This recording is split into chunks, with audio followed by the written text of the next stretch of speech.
पहले 2003 से पहले 15%, 16% की दर से ब्याज दर पे ऋण मिलता था अध्यक्ष महोदय, जिसे पिछली भाजपा की सरकार ने 0% तक लाया था। और इसी योजना को आगे बढ़ाने के लिए ऋण उपलब्ध कराने के लिए 8,500 करोड़ की साख सीमा निर्धारित की गई है और ब्याज अनुदान के रूप में 317 करोड़ रुपए का प्रावधान किया गया है। तो एक तरह से कृषि और किसान पर पुनीत जी काफी फोकस रहा है और हम प्रतिक्रिया लगातार ले रहे हैं। एक्सपोर्ट पैनल हमारे साथ है, लेकिन इसके साथ ही हमारे साथ पॉलिटिकल गेस्ट भी हैं। प्रमोद दुबे जी हमारे साथ है और विपक्ष से मुझे लगता है कि प्रतिक्रिया सबसे पहले लेनी चाहिए, तो जरा जल्दी से प्रतिक्रिया ले लेते हैं आपसे प्रमोद जी। सबसे पहले तो विष्णुदेव साय जी की सरकार में ओपी चौधरी जी ने अपना पहला बजट प्रस्तुत किया, उनको हमारी ओर से बहुत शुभकामनाएं। और चूंकि वो नगर निगम में एक आयुक्त के रूप में जनता को, यहाँ के छत्तीसगढ़ वासियों को बहुत बहुत बधाई देता हूँ। मोदी जी के जो मापदंड है, उन्होंने जो एक उनके सपनों को साकार करता हुआ यह बजट निश्चित रूप से सभी मापदंडों पे खरा उतरा है, इसलिए मैं छत्तीसगढ़ वासियों को बहुत बहुत बधाई देता हूँ। तो जगदलपुर से विधायक और साथ में भारतीय जनता पार्टी प्रदेश अध्यक्ष किरण सिंह देव जी की बाइट आप सुन रहे थे।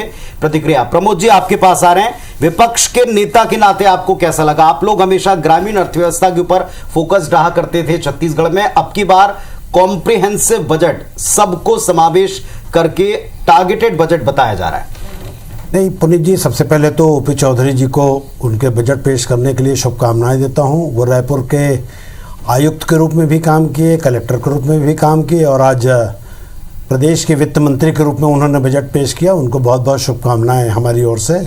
और दो चीज़ें महत्वपूर्ण होती है पूरे बजट में, अगर कहीं ओवरऑल कहीं हम आकलन करें तो एक तो प्रति व्यक्ति आय और दूसरा वित्तीय प्रबंधन आपका आने वाले समय में कैसे होगा।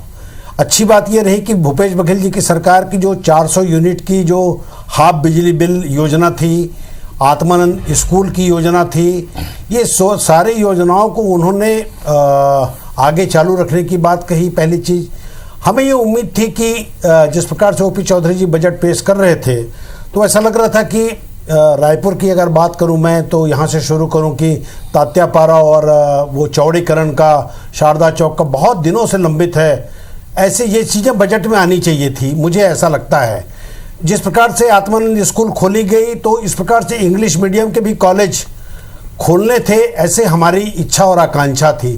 कुल मिलाकर के अगर कहीं बात की जाए, पूरे ओवरऑल बजट की बात करें तो जिस प्रकार से अगर कहीं भूपेश बघेल जी की सरकार ग्रामीण अर्थव्यवस्था को अगर मजबूत करते थे तो उसका आशय यह था कि महात्मा गांधी जी ने इस बात को कहा था और देश के लोग इस चीज़ को महसूस करते हैं कि अगर ग्रामीण अर्थव्यवस्था मजबूत होगी तो निश्चित रूप से शहर की अर्थव्यवस्था ऑटोमेटिक मजबूत होगी।